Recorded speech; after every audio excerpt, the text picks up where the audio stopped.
Dear Messianic T.I, I know it's been a while since you've heard from me, and I apologize, but I've had a lot going on. Some good things and exciting things, and some not so good and not so exciting things. I've learned a lesson to the core, which I thought that I had already learned, but some lessons, I guess, need to be relearned in terms of the importance of taking care of oneself, even if that means letting go of family. I just thought I would drop you a line to let you know that you are in my thoughts and in my prayers always and in all ways, and also to let you know as such that you are not alone. You are not the only one that the Most High has put in this fiery trial. And I want to remind you that this fiery trial is to try our patience, to try our faith, to use these painful experiences as the fire that is used to melt precious metals and bring the impurities up to the surface so that they can be scraped away, and what remains behind is the pure refined silver, the pure refined gold, the pure refined brass, and other precious metals. But in order to get that purity, it has to be put through a fire, and that is what the Most High is allowing our enemies to do. He uses them to help purify us. I also wanted to just briefly point out to you the importance of weaponry, to let you know that we are not without weapons. The Most High has not left us defenseless. We know that the word of the Most High is a sword. We know also that fasting is perhaps one of the most powerful weapons in our armory. We also have praise, where we can praise Him silently in our minds, or we can literally sit down with an instrument such as a guitar or at a piano or with a flute or any other musical instrument, or simply writing a praise. Either way, it focuses our mind on the Most High, and all of those outside influences, those demons, those perpetrators who are influenced by demons, they fade away. They move into the background, into the distance, when we focus our minds on praise. So praising the Most High is a powerful weapon. Also, prayer. But I think that today, in this postcard, I just wanted to remind you to not rule out knowledge. Knowledge equals power. I started a new program for the ministry, Arm Yourselves with Knowledge, and there are 2 episodes that are out now. I will try and put the link to them for you to check them out. But also, another form of knowledge which we definitely need to have at our disposal is self-knowledge, the knowledge of self, knowing who we are at our core, not simply our name, our birth date, our family lineage in that regards, but knowing who we are, knowing your strengths, knowing your weaknesses, knowing your fears.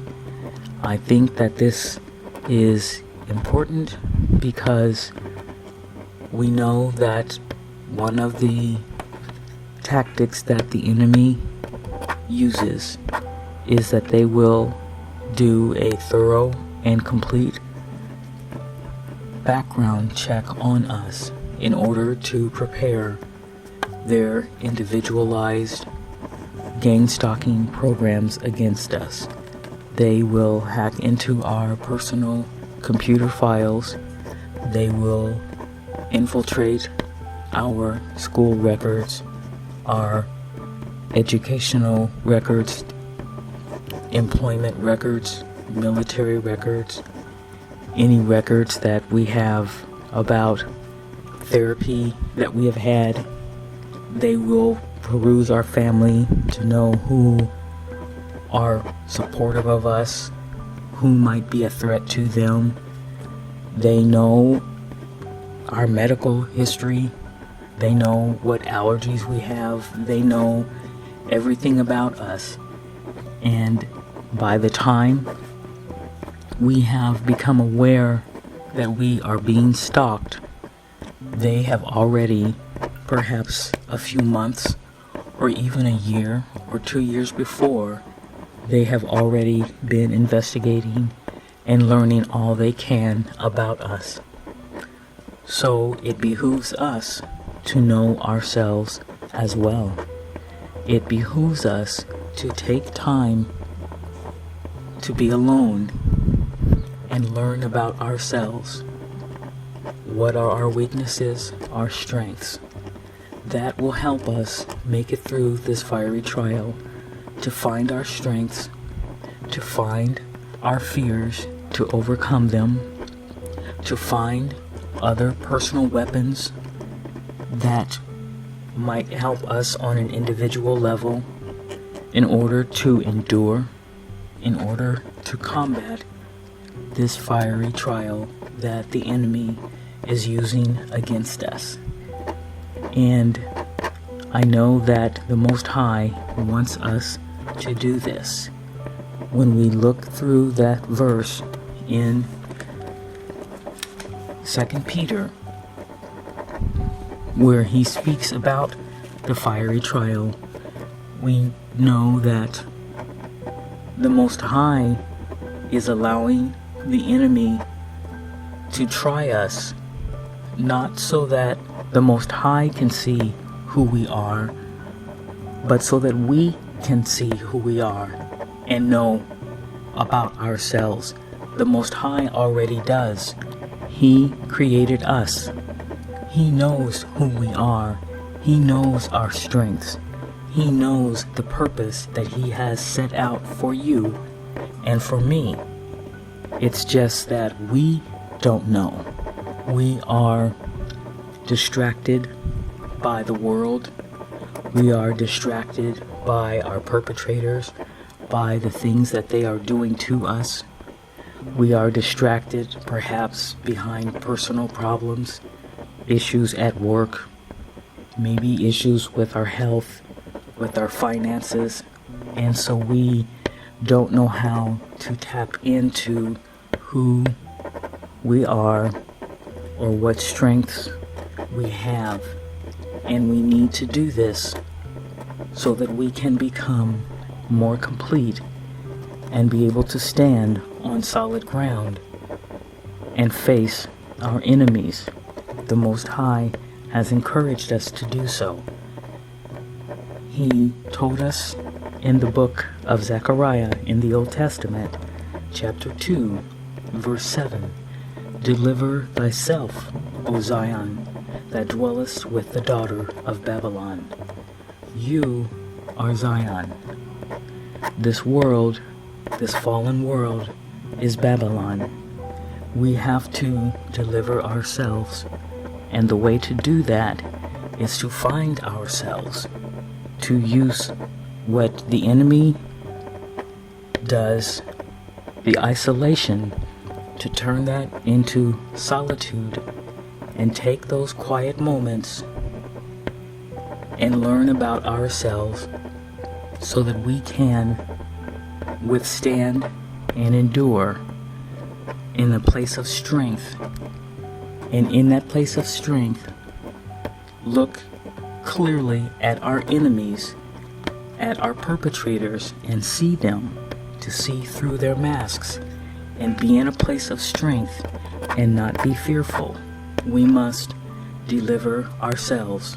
And when we are alone, we can use that time to read books on prayer.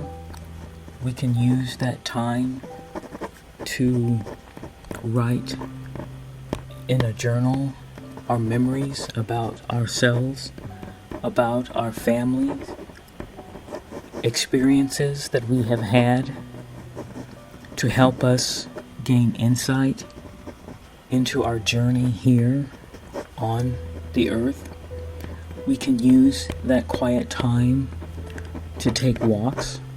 We can use that time to read novels, to read on any subject that is of interest to us, that we have always wanted to learn.